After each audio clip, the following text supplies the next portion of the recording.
Hello प्यारे बच्चों, कैसे हैं आप सभी। चलिए इस वीडियो में हम समझेंगे क्लास 4 की वर्कशीट नंबर 97 जो कि 26 अक्टूबर 2021 की वर्कशीट है और आज का सब्जेक्ट है बच्चों मैथमेटिक्स। सबसे पहले आप यहाँ अपना नाम लिखेंगे और यहाँ आप अपनी टीचर का नाम लिखेंगे, ठीक है। चलिए इस वर्कशीट को हम स्टार्ट करते हैं। पहला प्रश्न है चित्र पहेली। यहाँ पे हमें चित्र 1 और यहाँ पे चित्र 2, हमें दो चित्र दिखा रखे हैं। हमें इन दोनों चित्रों में गलतियाँ ढूंढनी है, मतलब कि कौन कौन सी अंतर है इनमें। तो देखिए पहला अंतर तो हमें साफ नज़र आ रहा है।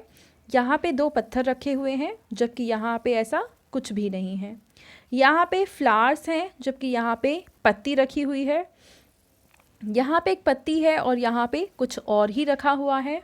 यहाँ पे देखो 3 पत्तियाँ हैं और यहाँ पे 2 पत्ती और एक तितली नज़र आ रही है हमें।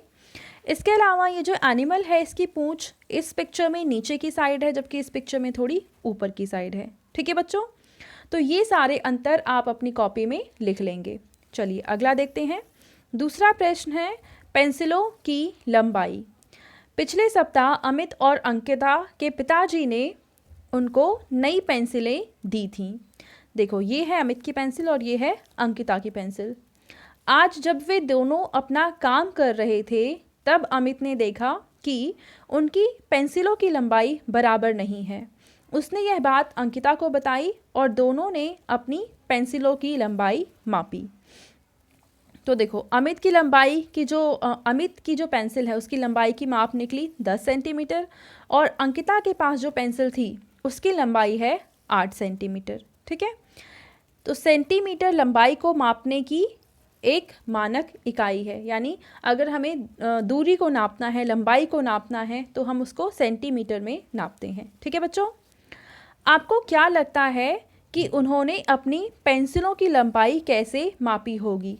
हमने ये तो देख लिया कि ये 10 सेंटीमीटर है और ये 8 सेंटीमीटर है, पर किस चीज़ से नापेंगे, हमें पता कैसे चलेगा कि पेंसिलों की लंबाई कितनी है।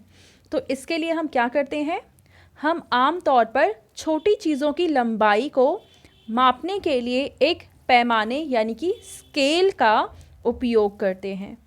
आइए हम सीखते हैं कि पैमाने यानी कि स्केल की मदद से कैसे माप सकते हैं।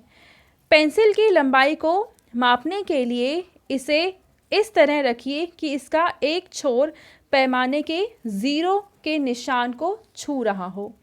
तो बच्चों अगर आपके घर में कोई स्केल है तो आप पहले उसे ले लेंगे और देखेंगे उसमें स्केल में एक साइड 0 है, फिर ऐसे 1 2 3 4 5 6 7 8 9 10 11 12 13 14 और 15 तक नंबर हैं। अगर छोटा वाला स्केल है तो उसमें 15 तक नंबर होंगे और अगर बड़ा वाला स्केल है तो उसमें और भी ज़्यादा नंबर होंगे, ठीक है बच्चों। तो किसी भी चीज़ की लंबाई नापने के लिए आप जैसे पेंसिल लिया है तो पेंसिल का एक सिरा तो आप 0 से टच करते हुए रखेंगे, ठीक है, और दूसरा सिरा देखेंगे कहाँ तक जा रहा है। तो इस पेंसिल का दूसरा सिरा हमने देखा यहाँ पे है और ये कितना है, ये है 8 सेंटीमीटर। तो इस तरीके से हमें पता चला कि जो अंकिता की पेंसिल है वो 8 सेंटीमीटर की है। अब हम क्या करेंगे, इसके बाद अंकित की पेंसिल लेंगे, उसका एक सिरा तो हम 0 पे रखेंगे और दूसरा सिरा वो कहाँ तक जाएगा, वो यहाँ तक जाएगा, ठीक है। और इससे हमें पता चला कि जो अमित है उसकी पेंसिल की जो लंबाई है वो है 10 सेंटीमीटर, ठीक है बच्चों। तो आप क्या करेंगे, आपके पास अगर पेंसिल है, पेन है या कुछ और चीज़ है तो आप उसकी लंबाई भी बिल्कुल ऐसे ही स्केल से नापेंगे। कैसे, आप अपनी पेंसिल का या जिस भी चीज़ की लंबाई आप नाप रहे हैं उसका एक सिरा आप 0 पे रखेंगे और उसका दूसरा एंड मान लो यहाँ तक आता है तो आप देखेंगे कि ये 12 है तो आप लिख देंगे 12 सेंटीमीटर, ठीक है। लेकिन अगर लंबाई मान लेते हैं 0 से शुरू होके मान लो यहाँ तक रह गई तो हम देख रहे हैं कि 8 और 9 के बिल्कुल बीच में है तो इसका मतलब 8.5 सेंटीमीटर आएगा, ठीक है बच्चों। तो इस तरीके से आप भी अपनी पेंसिल, पेन या बाकी चीज़ों की लंबाई भी नाप सकते हैं।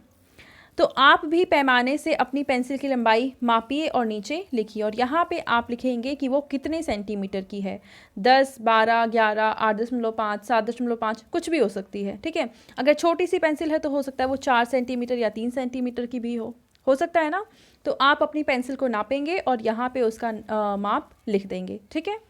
अब आपके पेरेंट्स के लिए सुझाव है कि बच्चों को लंबाई बढ़ाने वाले योगासन यानी व्यायाम के लिए प्रेरित कीजिए। जैसे कि देखो, लंबाई बढ़ाने के लिए बहुत सारे आसन व योगा होते हैं, आप वो कर सकते हैं, जैसे कि वृक्षासन है, ताड़ासन है और भुजंगासन है। अब ये कौन कौन से आसन होते हैं, इसको कैसे करते हैं, ये आप अपने पेरेंट्स से पूछेंगे, ठीक है बच्चों। तो ये थी आज की हमारी मैथ्स की वर्कशीट, एंड आई होप आपको ये वर्कशीट बहुत अच्छे से समझ में आ गई होगी और ये एक्टिविटी आपको करने में काफ़ी ज़्यादा मज़ा भी आएगा। एंड अगर आपको ये वीडियो पसंद आई है तो उसको ज़रूर लाइक करें, अपने फ्रेंड्स के साथ भी शेयर करें और इस चैनल को सब्सक्राइब कर लें। Thank you.